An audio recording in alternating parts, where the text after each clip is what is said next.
In your life, where do you or don't you have or see freedom? Where? Are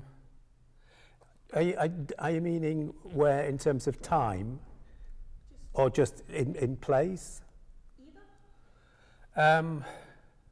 I suppose I consider that I'm very free, really. I live where I choose to live. I've obviously had to live, I'm retired now, so I'm not constrained by a job and, needing to live within certain distance of where I'm working. So I suppose in that sense, I'm in a kind of very fortunate phase of my life now, because I'm relatively free of lots of constraints in terms of what I do, where I live. So I think my freedom, obviously I'm constrained by things like the law, what that tells me I can and can't do.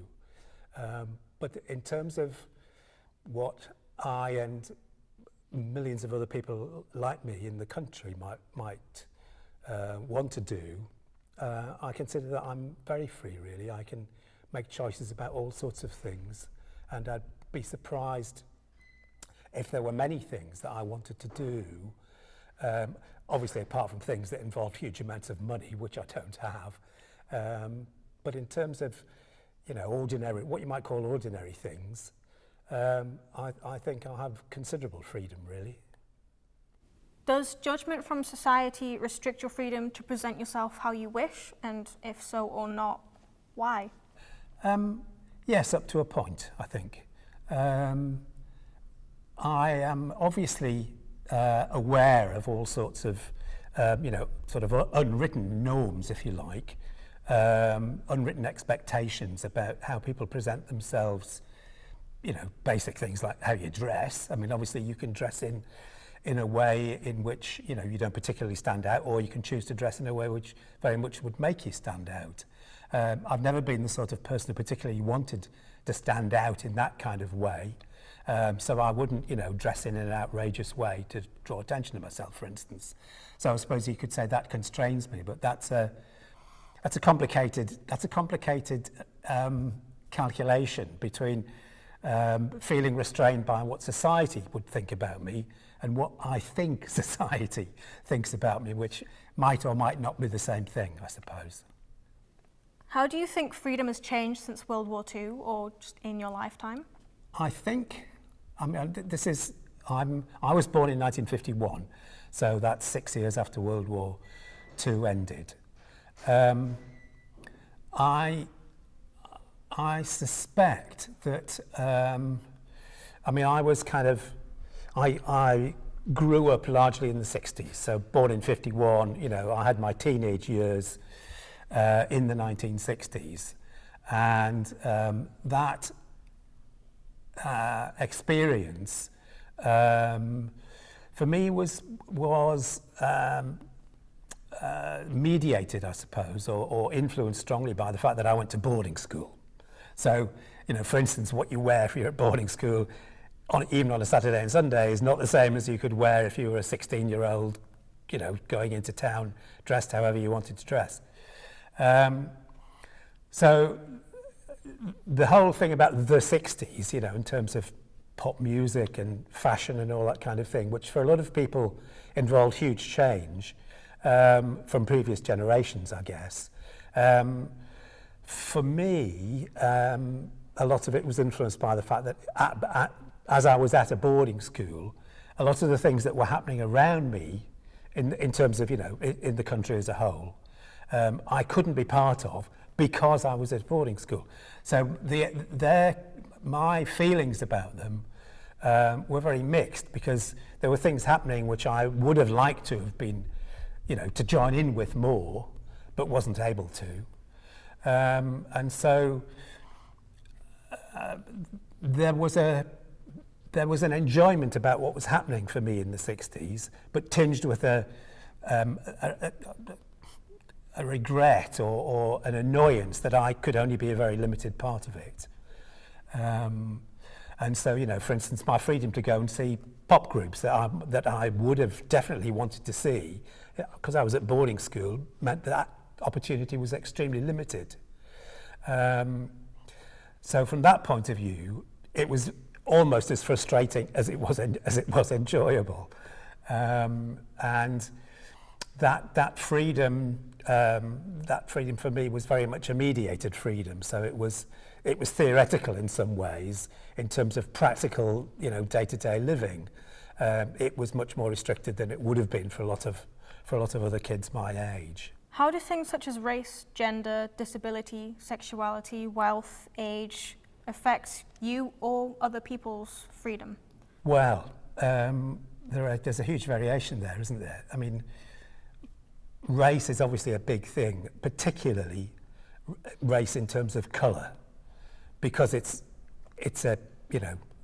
identifiable immediately. If you're a black person, you are instantly identifiable to the world as a black person, and the rest of the world may make all sorts of assumptions on that basis or not.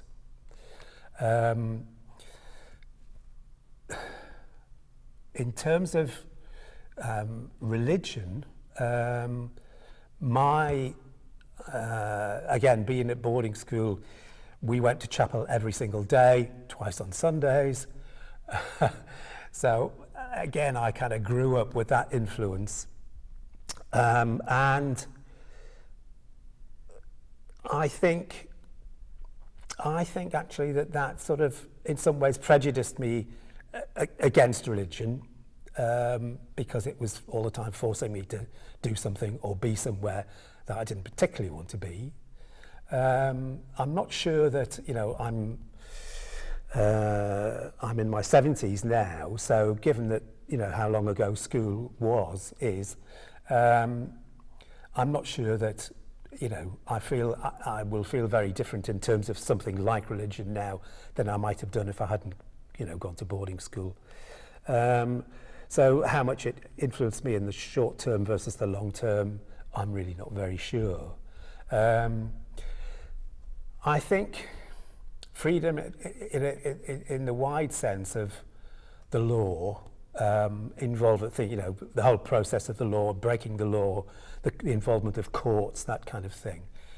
I think we're pretty fortunate, I think I'm pretty fortunate to live in this country where there are reasonable, at least, sort of checks and balances in terms of having to abide by the law but not feeling dominated or oppressed by the law particularly.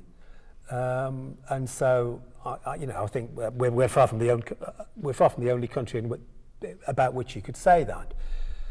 But I think we are one of the countries in the world that is lucky that we have a system of government which we can have a certain reasonable influence over. You know, we vote regularly for local government and central government. There are a lot of places in the world. I mean, it almost seems like, you know, if you can do that all the time and, you know, nobody's forcing you to vote. If you don't want to vote, you don't have to go. And so to me, it feels like a freedom and an ability to influence, which I've actually taken for granted all my adult life. And I think perhaps sometimes I don't give it as much value as perhaps it deserves, really, because I think, as I say, there are a lot of places in the world where people would love to have that element of freedom and almost a sort of casual appreciation of that freedom, really. I think a lot of us should perhaps be more grateful to be able to enjoy those kinds of freedoms. Can you tell me about a place or places that you do or don't have freedom? I've just recently come back from our summer holidays, which we had in the Outer Hebrides. And it's wonderful to be able to go to somewhere like that, which is, you know, it's part of our country, it's part of the UK. But in terms of the life that people live there, it is very different, I think, to the life that I have lived in terms of the society that I'm part of and the friends that I've had and the work around me and that kind of thing. I mean, the people in the Outer Hebrides have all of those things, but I think they're very different to that, that way of life that I grew up and lived with. And I think it was quite revealing to me, actually, to go and visit. I mean, it was only for a couple of weeks, but which is not long. But I did come away thinking that these people were living quite a different life to the life that I lived. And it was, in a way, I suppose, a privilege to be able to go there and learn that, actually. I think perhaps I've not been sufficiently, I've not given enough thought, really, perhaps, to the different lives that people live in. I mean, we live in a relatively small country, geographically speaking. It's very, very overpopulated in some places, but in the Outer Hebrides, you could describe it as kind of very, populated at a very low level.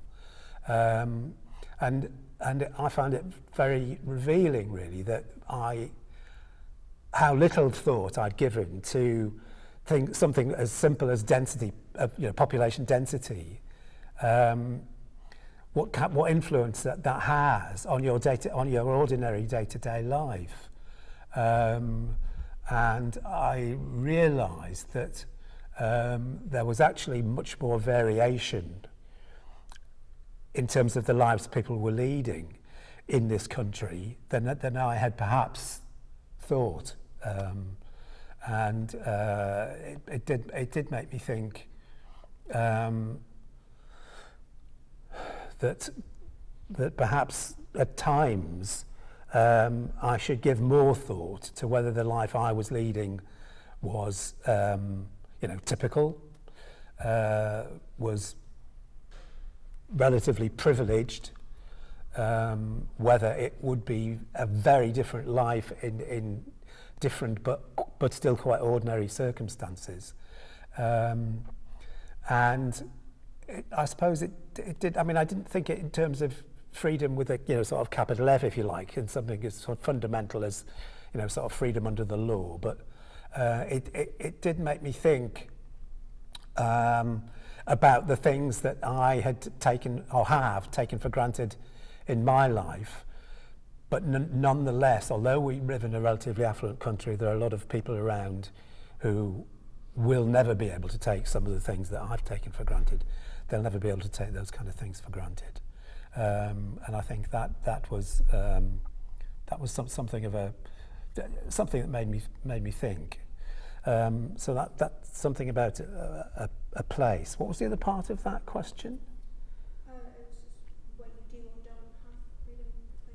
Yeah, I mean, I think I don't think there's much that I don't have freedom about in terms of things that I would want to do, and again, particularly now that I'm retired, and I do think of myself now as being in a fairly privileged position. I don't know what proportion of the population get to retiring age. And I mean, myself and my partner have never been particularly wealthy. We own our own house, as do many people. But we don't have loads of money in the bank or, that kind of thing. And obviously that restricts your ability to do things that you might want to do. But I've never felt that something like, money and or other resources, I've never felt particularly deprived in that way, and that does make me feel, makes me wonder whether perhaps I ought to be a little more grateful and considering myself to be fortunate compared to a lot of other people.